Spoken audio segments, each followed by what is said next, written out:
(2023년 2월 7일) 화요일이 되겠습니다. 김성태 여러분 아시죠? 황제 김성태.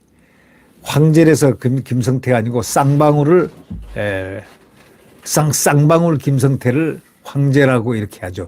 황제, 소위 피신을 하고 황제 도망을 했다고 그래가지고 황제. 그리고 정말 여성까지 왔다 갔다 글로 태국으로 불렀다고 할 정도니 얼마나, 또 음식도 그러고 말이죠. 완전히 그래서 김성태 씨는 황제 별명을 받았습니다. 네. 김성태 전 쌍방울 그룹 회장입니다. 국외 도피 중에 수행비서이자 운전기사 역할을 했던 박모 씨. 요래저래 피하다가 오늘 오전 국내로 송환될 예정인 것으로 알려졌습니다.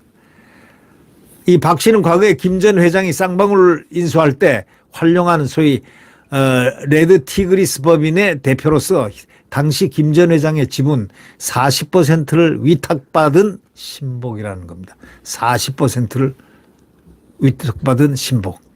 그래서 조선일보가 취재를 종합했습니다. 법조팀이 종합해가지고 보니까 박 씨는 7일 오전 7시 30분 캄보디아 프놈펜에서 인천공항으로 들어오는 비행기편으로 입국하는 것으로 전해졌습니다. 물론 입국과 동시에 체포되게 돼 있습니다. 그는 작년 5월 말 김성태 전 회장과 동반 출국해서 도피 생활을 함께 했다는 것입니다. 그러니까 일거수일투족을 다 알고 있다는 거죠. 박 씨는 지난달 10일 태국에서 김 전 회장이 체포되면서 김 전 회장이 사용하던 휴대전화라든가 여러 대가 있었죠. 휴대전화. 또 서류 뭉치가 담긴 가방, 이걸 들고 캄보디아로 튀었습니다. 그런데 캄보디아 경찰에 붙잡힌 것으로 알려졌습니다. 우리 검찰은 당시 박 씨가 소지하고 있던 물건을 캄보디아 당국에서 넘겨받았습니다.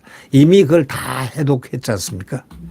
한편 김성태 전 회장의 금고지기로 알려진 또 쌍방울 전 재경총괄본부장 김모 씨가 태국 법원에 제기한 송환 거부 소송에 따른 재판이 7일 현지에서 열릴 예정입니다. 이 김 전 본부장은 김 전 회장의 매제로서 쌍방울의 자금 전반을 관리했다는 것입니다.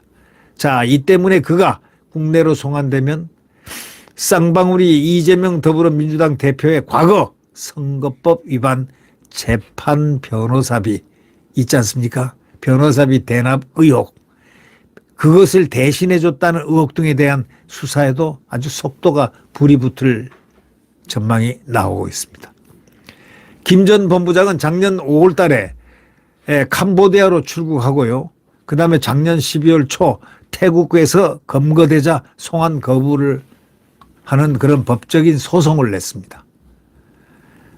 이 밖에 김성태 전 회장은 2019년 1월과 4월에 북한 스마트팜 사업 비용으로 북한 측에 500만 달러나 이렇게 전달한 뒤 같은 해 5월 북한 조선 아태위 김영철 위원장에게 친서까지 받은 것으로 알려졌습니다. 당시 쌍방울이 북한 측의 광물 채굴 등 6분야에 대해서 우선적인 사업권을 받았는데 이때 김영철이가 앞으로 경제 협력에 함께 노력하자는 취지의 친서를 김 전 회장에게 줬다는 겁니다. 북한 스마트팜 사업은 이재명 대표가 도지사이던 이 경기도가 비용을 지원하기로 했는데 자금 조달에 막히자 쌍방울이 북한 측에 비용을 건네고 경기도에서 대북사업 관련 편의를 받았다는 그런 의혹이 있습니다. 그런데 이걸 갖다가 이재명은 모든 것을 다 발뺌을 하고 있습니다.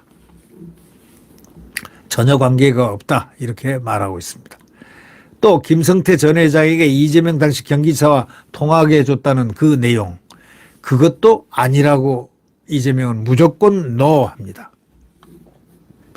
이화영 전 경기도 평화부지사는 이날 입장문을 내고 자신과 이재명 민주당 대표, 경기도는 김 전 회장과 쌍방울의 그 대북 송금과 아무 관련이 없다 이렇게 주장하고 있습니다. 과연 관계가 없을까요? 그러면서 쌍방울의 대북 송금이 이루어진 사실을 전혀 알지도 못했고 경기도를 위해서 쌍방울이 북한에 금전을 제공할 아무런 이유가 없다. 이렇게 밝힌 바가 있습니다. 이 내용은 이제 곧 밝혀집니다. 사실 여부가 다 밝혀지고 진실까지 뒤집어지게 돼 있습니다. 변호사비 대납 의혹도 이제 조만간 다 파악이 되게 될 것 같습니다. 그게 진실인지 가짜인지 아니면 미궁인지 말이죠. 네. 네. 구독 버튼과 엄지를 눌러주시면 감사하겠습니다.